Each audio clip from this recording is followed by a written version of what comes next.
이런 유모가 있습니다. 어떤 부인이 자기 집에 도둑이 들 것을 늘 염려하면서 잠을 이루지 못하고 고통스러워하는 세월을 보내고 있었던 부인이 있었다고 합니다. 한날 밤 그가 살고 있던 집에 현관에서 이상한 소리가 들리자 남편이 튀어나가서 도둑을 발견하자마자 이 남편은 반색을 하면서 작은 소리로 이렇게 말했다고 합니다. 도둑님, 잘 오셨습니다. 제 아내가 지나간 10년 동안 당신을 기다려왔습니다.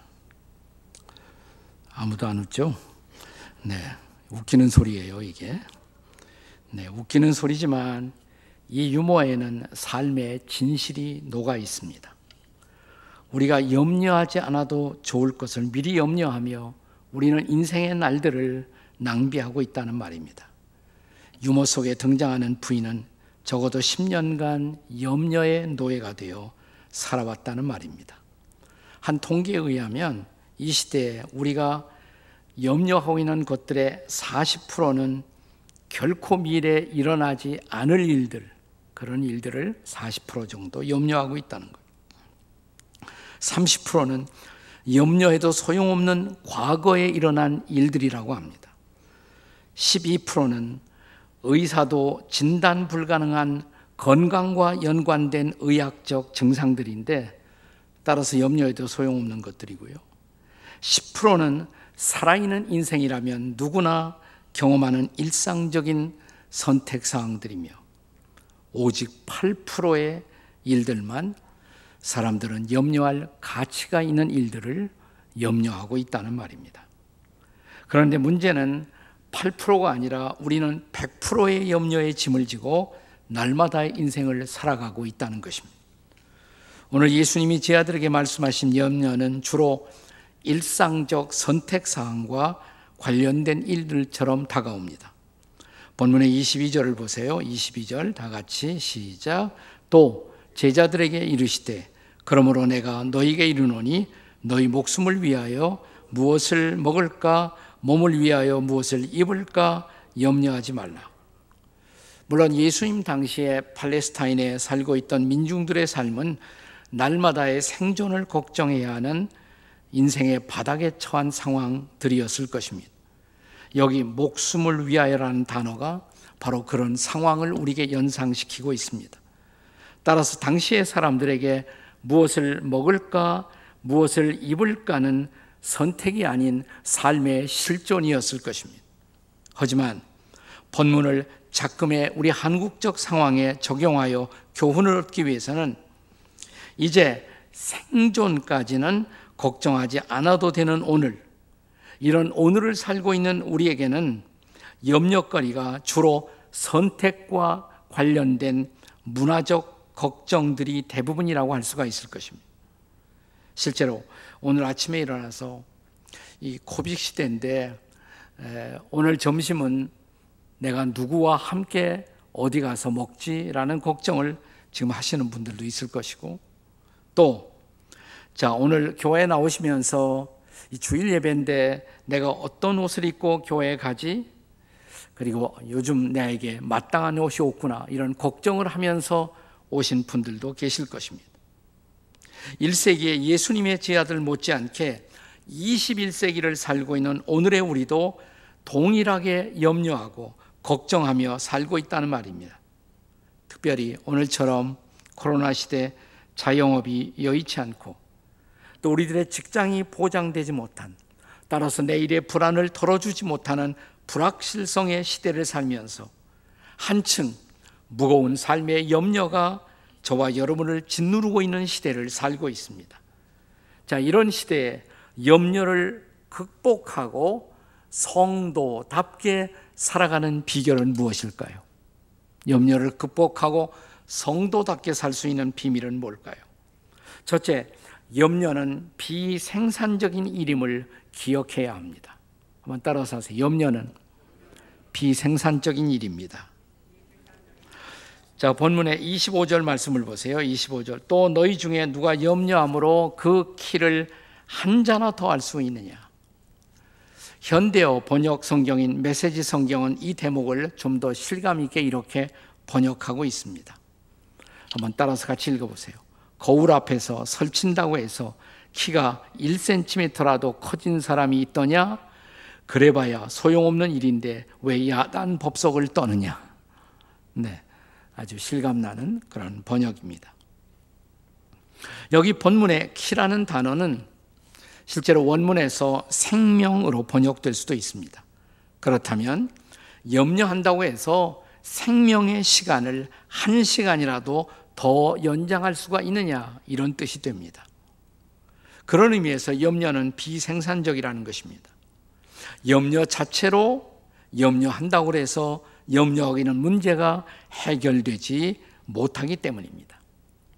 그런데 여기 본문에서 사용된 염려라는 단어, 히라보 원문의 단어에는 메림나오라는 단어가 쓰여 있습니다. 메림나오. 네, 두 가지 단어의 합성어예요. 메리조, 이건 찢는다, 갈른다라는 뜻이고, 누스, 마인드, 마음이라는 뜻입니다. 그러니까 이 단어의 본래 뜻은 마음이 찢어진다, 마음이 여러 갈래가 된다, 이런 뜻입니다. 그러니까 우리의 마음이 찢겨서 통일되지 못하고 방황하고 있는 상태를 의미하는 것입니다. 결과적으로 우리의 감정이 불안해지고 스트레스의 지배를 받아 건강한 결정을 내리지 못하는 상태, 그것이 바로 염려의 상태예요. 염려하는 마음의 실체인 것입니다. 미국의 부자 가운데 하워드 휴스라는 부자가 있었습니다. 하워드 휴스. 이 사진에는 젊은 날의 하워드 휴스, 비행을 좋아했어요. 그리고 옆에는 늙은 날의 하워드 휴스, 두 사람의 얼굴입니다. 한 사람입니다, 실제로는.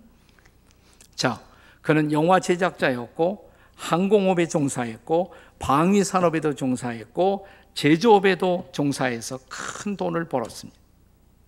그는 재능이 많았고 창조적인 사람이었으며 모험심도 많았습니다. 스스로 비행기 운전을 하면서 그가 만들게 될 비행기의 장점과 단점을 찾아내기도 했습니다.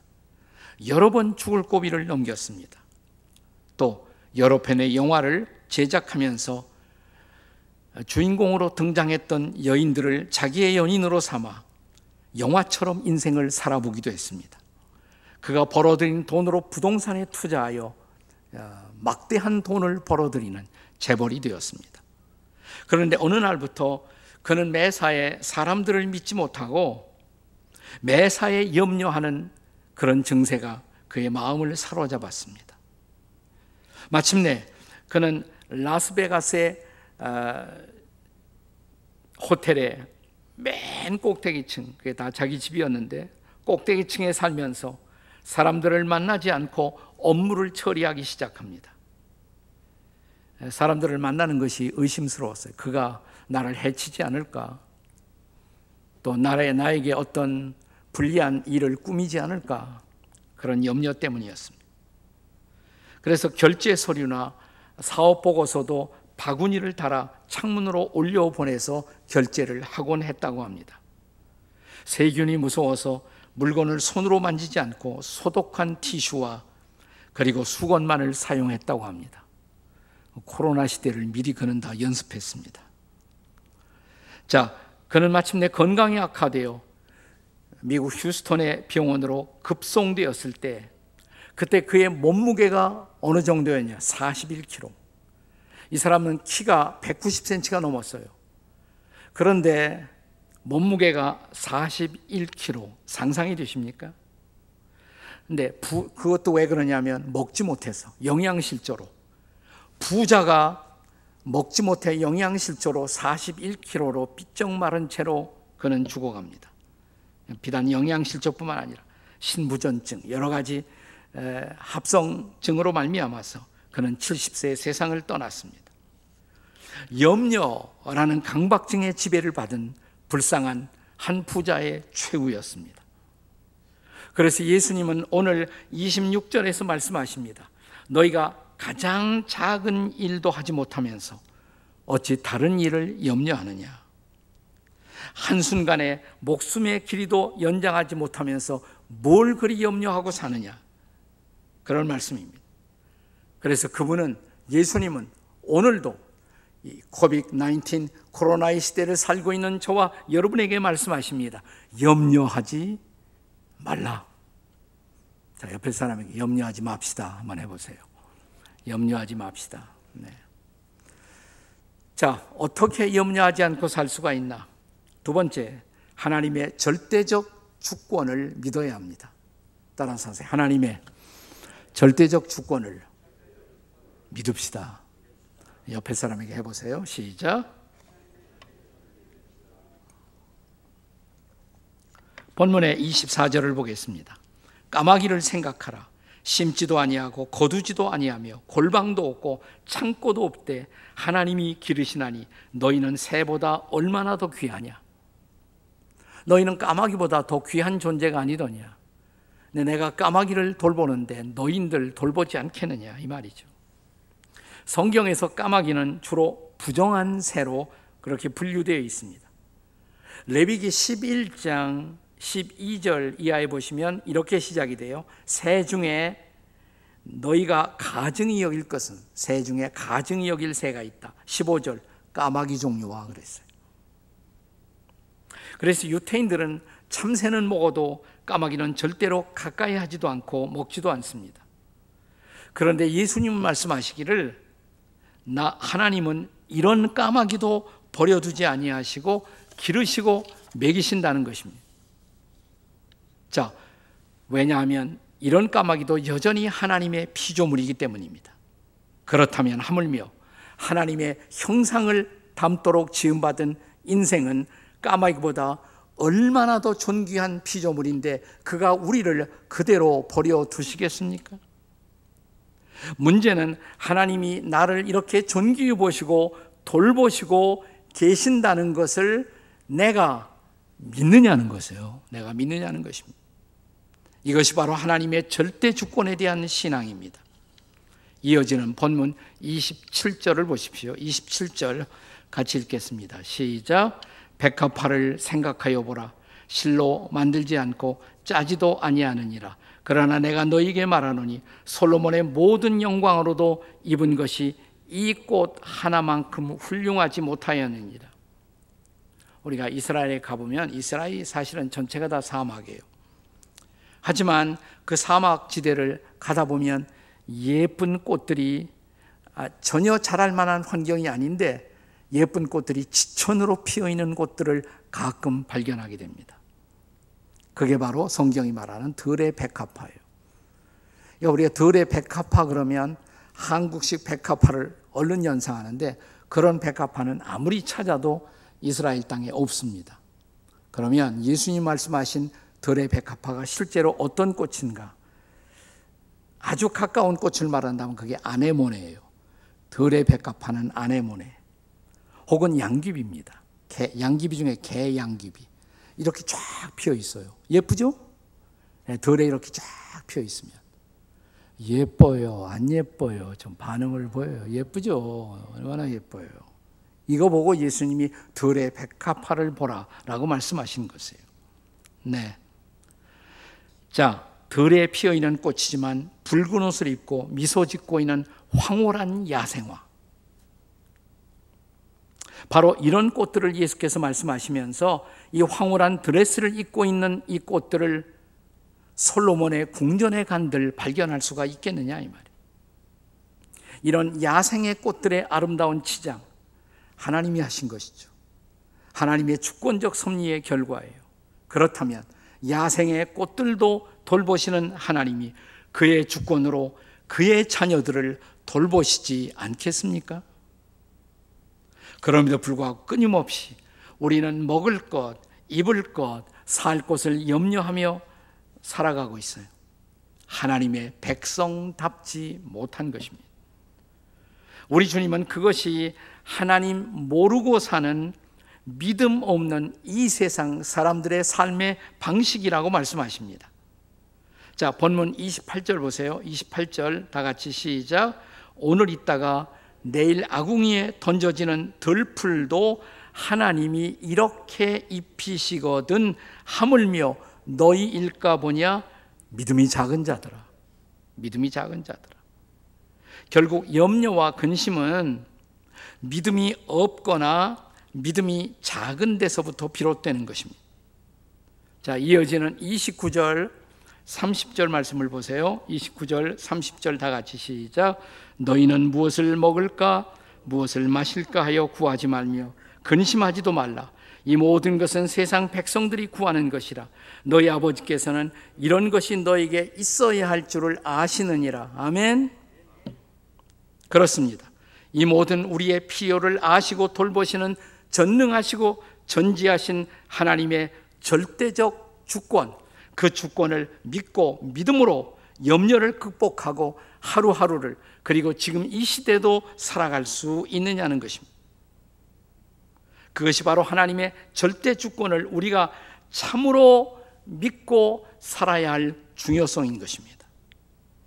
염려의 노예가 되기를 원하지 않으십니까?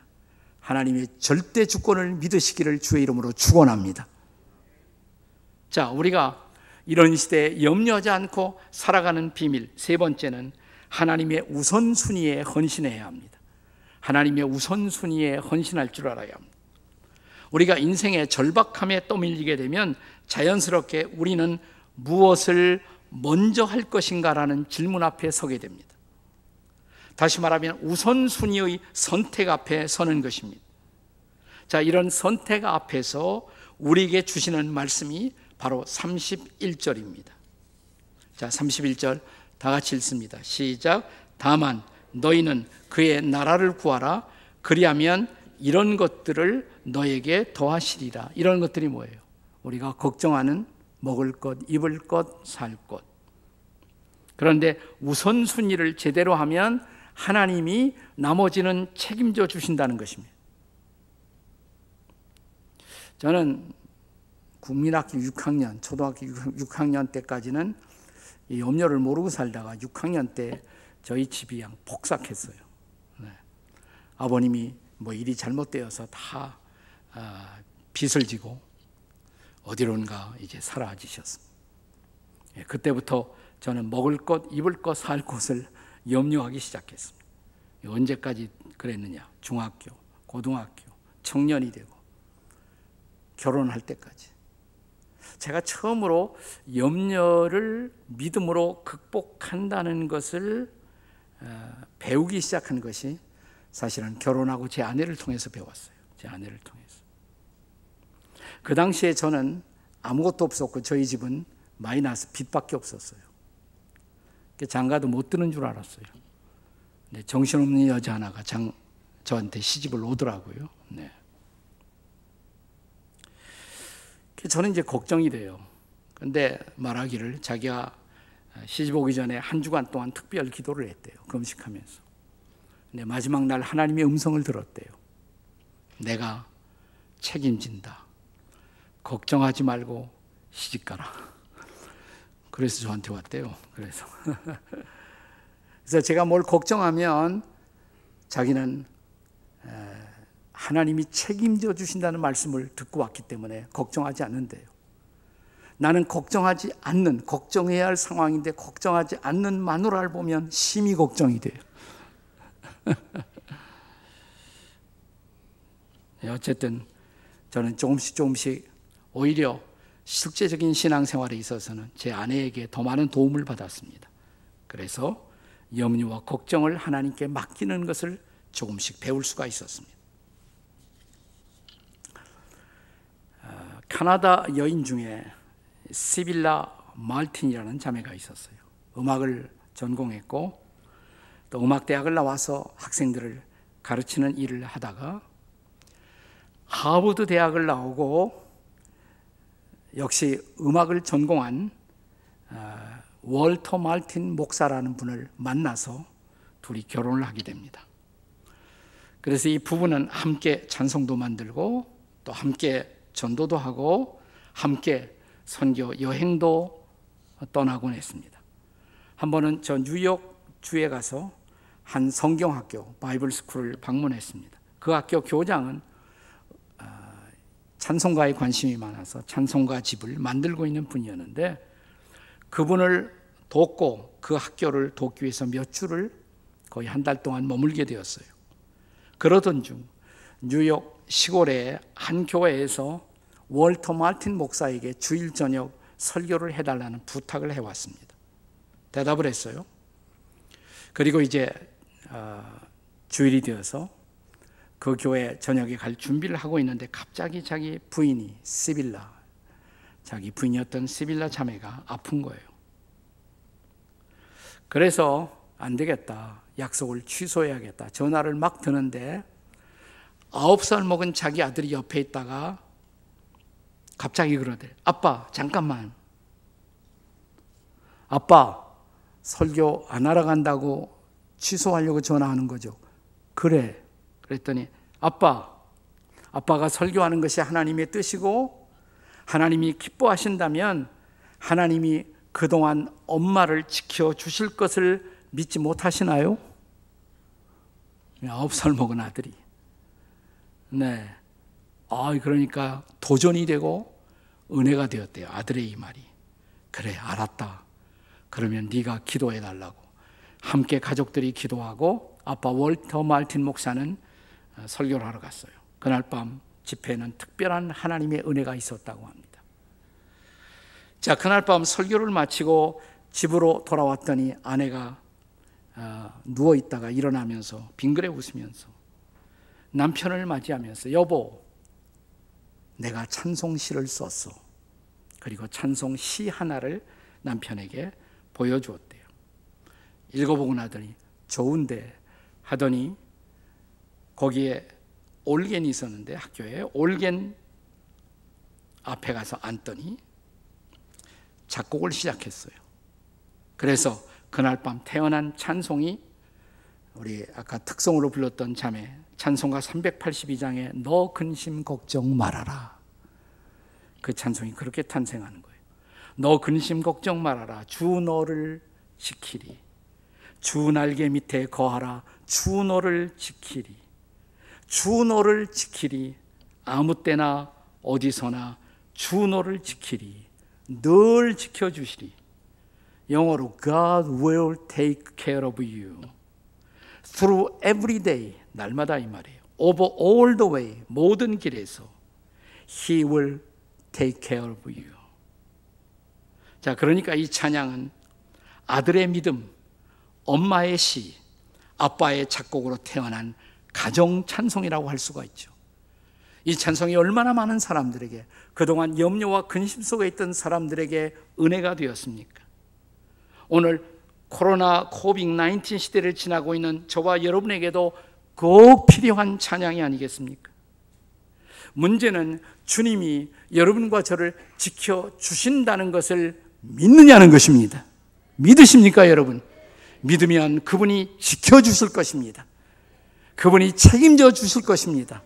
이 시대를 당당하게 뚫고 나가시기를 주의 이름으로 축원합니다.